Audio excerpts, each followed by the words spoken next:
L'ex-ministre Edgar Alain Mebego s'est abstenu de parler des spécifications et des quantités des armes acquises par le Cameroun en Chine dans le cadre de la coopération entre les deux pays, alors que les avocats de l'État souhaitaient l'entendre sur certains aspects de la convention exécutée à l'époque où il occupait le poste de ministre de la Défense. Ce dernier opposa le caractère sensible du sujet.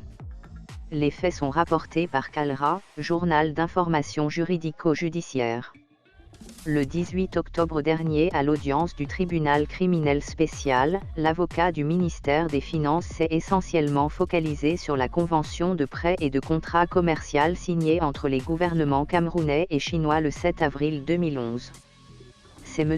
Mebego, alors ministre de la Défense, qui avait représenté le Cameroun à cette cérémonie qui s'est déroulée à Pékin, en Chine.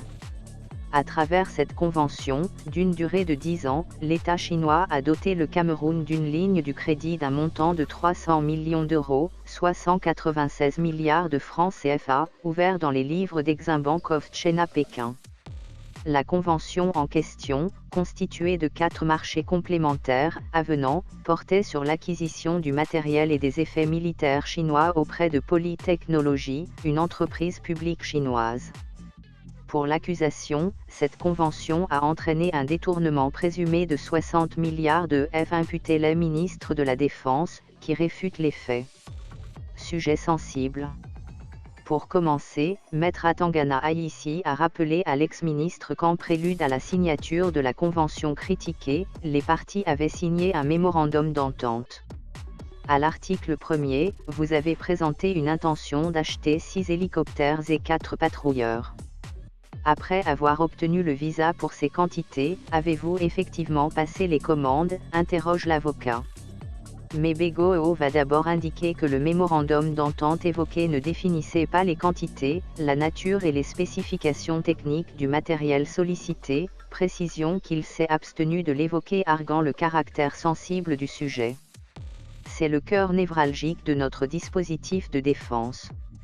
Je m'interdis en ma qualité d'ancien ministre de la Défense d'évoquer la nature, les quantités et les spécifications techniques des équipements majeurs. Je ne parlerai plus de ça, a réagi l'ex-ministre. Cela n'a pas empêché à Maître Atangana Ayissi de revenir sur le sujet, en faisant constater que dans l'avenant numéro 1 de la convention religieuse, il ressort qu'au lieu de 6 hélicoptères, il y en eut que 4, au lieu de 4 patrouilleurs, il y en a eu que 2. Pouvez-vous dire si la diminution unilatérale de ce matériel majeur a eu une incidence financière sur les 300 millions d'euros ? A demandé l'avocat. Avec un air presque gêné, M. Mebego a répondu « Je ne vais pas rentrer dans les détails des matériels majeurs. Ce sont les données stratégiques que je ne peux pas sortir de ma bouche, indiquant que toutes les informations recherchées sont contenues dans le contrat commercial. Il n'y a pas eu de modification quantitative.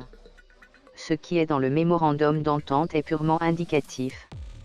Rien ne change dans la valeur totale de la ligne de crédit de 300 millions d'euros, a déclaré l'ancien ministre. Dans une lettre datée du 20 décembre 2012, Exim Bank of China informait l'État du Cameroun de l'invalidation de la convention financière signée le 24 mai de la même année au sujet de l'avenant numéro 4. Maître Atangana Ayissi va susciter la réaction de l'ex-ministre sur ce peine.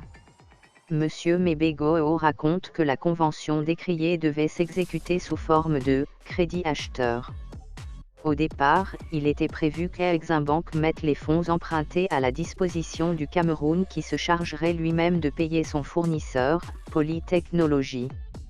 Sauf que ce procédé entraînait un transfert de fonds de la Chine vers le Cameroun et vice-versa. La difficulté est venue de la partie chinoise, précisément la compagnie d'assurance Sinosure, au motif que l'assurance chinoise ne voulait pas assurer un marché relatif à l'achat d'armement, a confié l'ex-ministre, avant de préciser que « les Chinois ne l'ont pas dit expressément mais ce sont nos experts qui l'ont compris ». Source, Journal du Cameroun.